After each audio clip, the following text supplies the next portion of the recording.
Nghe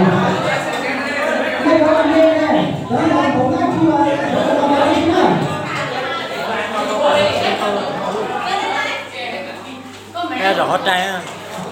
Mua cũng hết trò. Lấy ra thì nói. Thằng ăn lấy ra thì có nha.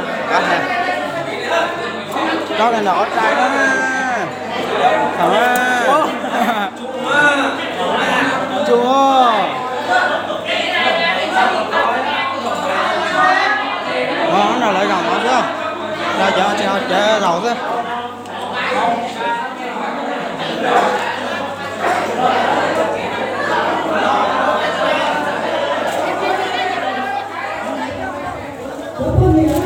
Ok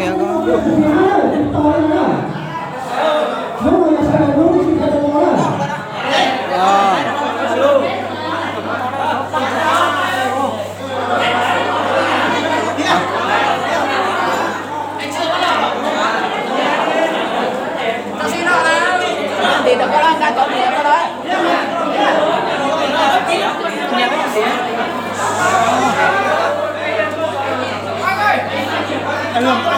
Con nó.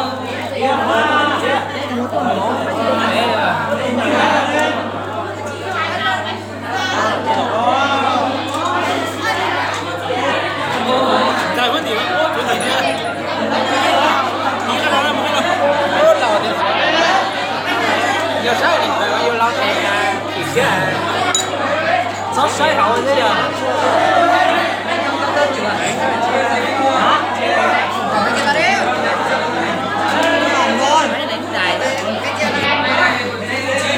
Nó nói thì chỉ lo là nó sao tao.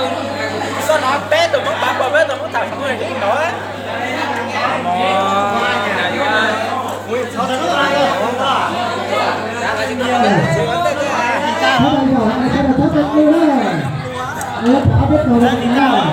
Sao nào con sao?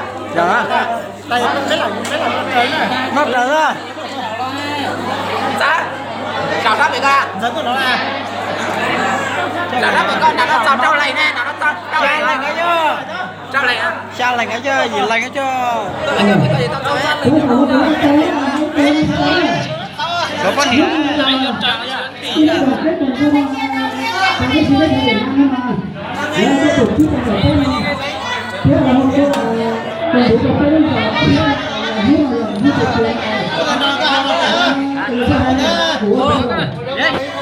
Con một đó.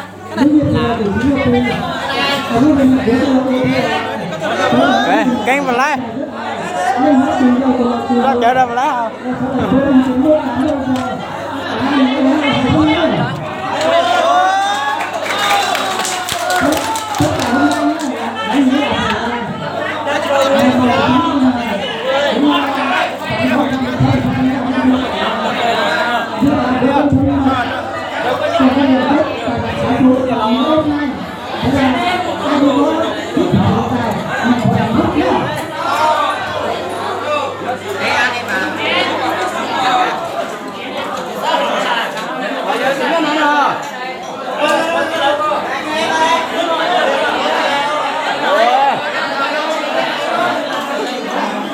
Giờ chỉ cả lò á.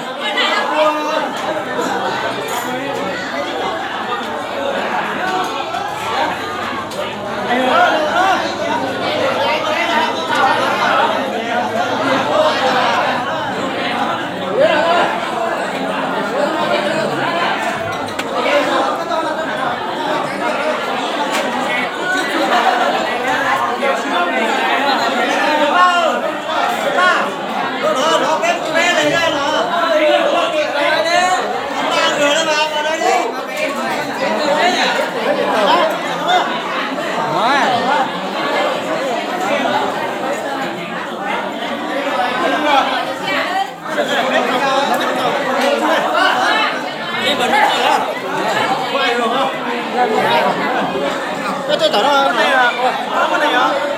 Con này hả? Để đấy, này của máy à? Con nữa. Giá cái đó.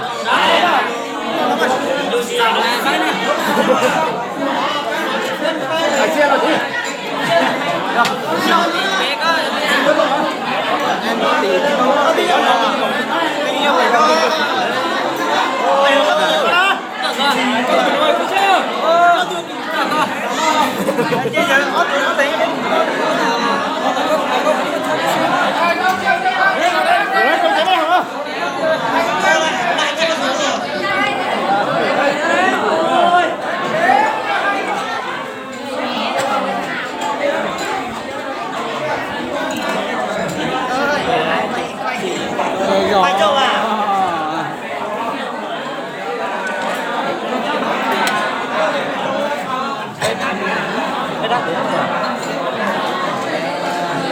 Ý đâu có sao?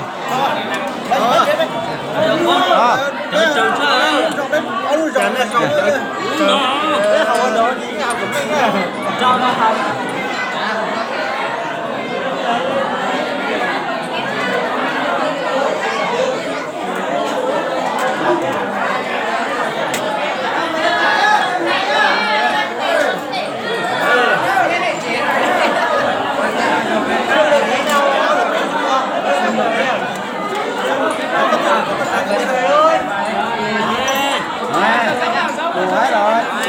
Nó nè, sò.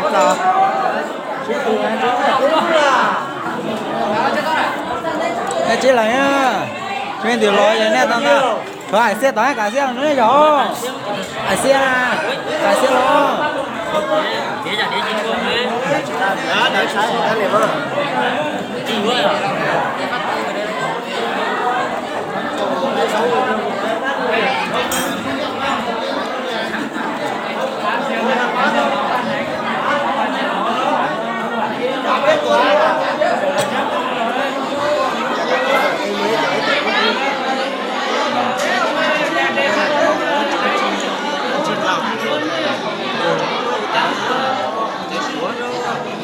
chạy xuống à, chạy chưa ta chạy xuống à, chạy gió cò đó, chạy món à, nó không nhiều nữa nó không nhiều nữa nó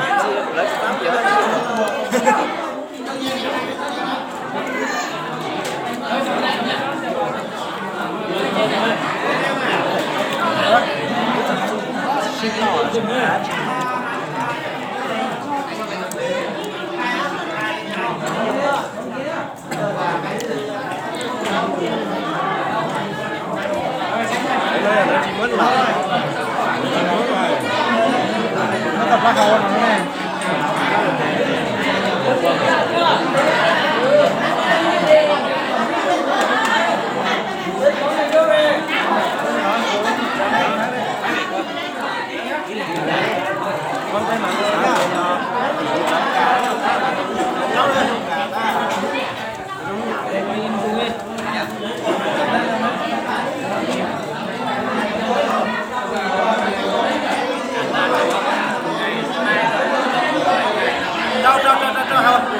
Hả?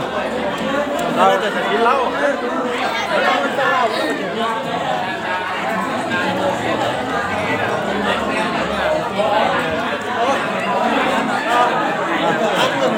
Dạ trong cái cha sẽ lỡ nè.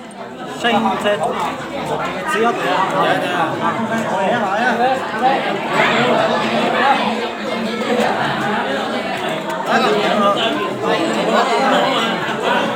Dạ.